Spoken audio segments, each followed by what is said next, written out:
Well, last week, Stateline reported on the deaths of 4 mentally ill men shot by police between 2003 and 2006.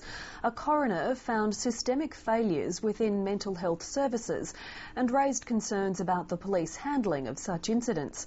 Police say they've listened, and this week they gave Kathy McLeish a special insight into the training each officer now receives. Mate, I've told you to bugger off. Get lost, okay? Go. Just leave me alone up here. What are you going to do? Are you going to come and get me? Are you going to come and grab me down? This is a police training scenario, and it's a program that was triggered by 4 incidents where police shot dead a person with mental illness. In 2005, James Jacobs was one of those killed.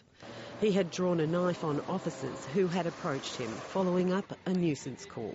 He'd suffered schizophrenia for years and was in the grip of psychosis when the incident occurred.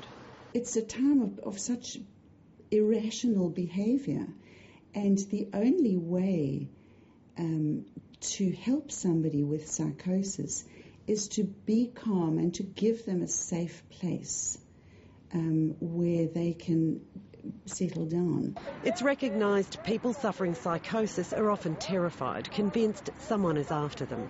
In a very small number of cases, they arm themselves because they believe they need protection. You tried to help me. I saw you last week.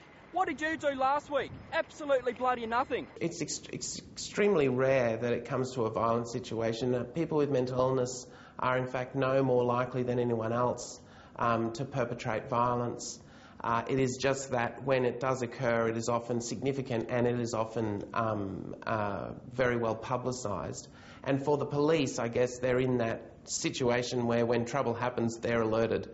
Without adequate training and experience in such situations, police often find themselves in a terrifying position.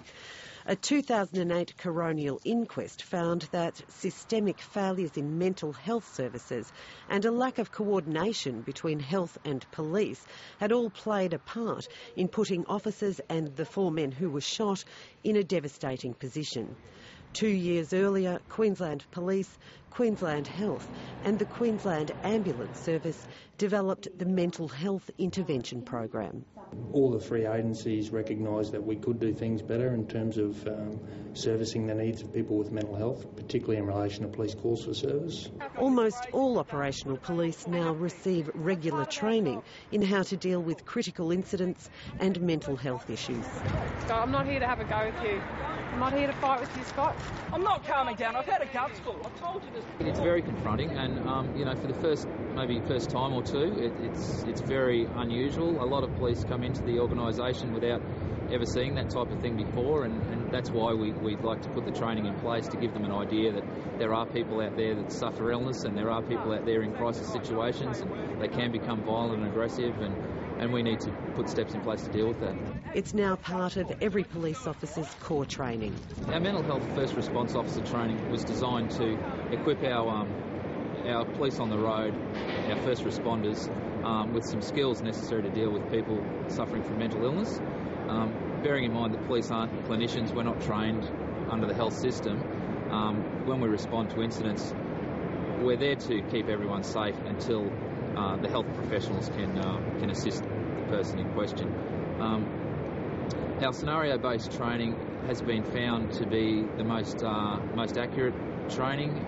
We base the scenarios on real-life situations. Just need some information on his history. He's indicated that he's been in and out of the PA a couple of times, so we're hoping you may have some history on him. Under the Mental Health Intervention Program, police are trained to de-escalate a situation and are backed up by Queensland Health and the Queensland Ambulance Service. This is Tony, all right? He's a police officer as well, all right? And he's going to also have a chat to you, okay? Yeah? All right. Hi Scott, I'm Tony. I'm a negotiator with the police, so I've come here to talk to you today. If the incident continues to escalate, police negotiators are called in. Are you living with your wife still, Scott?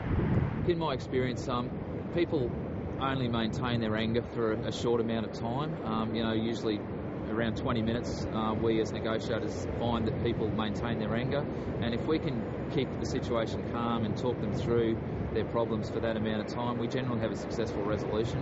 And it's just about keeping everyone safe, as I said. So if we can calm the situation and de-escalate, that's our aim. It begins at the front line. Emergency operators are trained to identify mental health issues and those calls that could be diverted to ambulance and health rather than police, recognising when uniforms and flashing lights could inflame a situation. And intervention plans are developed for people at risk of crisis. If there is some risk or a request for police attendance, we do attend as well, but it's providing a de-escalation to a situation that we don't want to confront people with police when there are other agencies such as the Queensland Ambulance Service, Queensland Health Mental Health, who can put strategies in place. You happy to come with me? Okay. Let's go, Scott. We'll walk down together, hey? Mark Kelly says for both police and those with mental illness, there are still many challenges. It certainly has improved things for police. We've had a very positive response to the training. Everyone would know someone who's been affected by some mental health issue. So we do get a lot of feedback from the families and friends of people where we have intervened. We are seeing less cases where there's had to be other uses of force applied. A cycle of continual improvement, and we know that we can do every day we can do things better.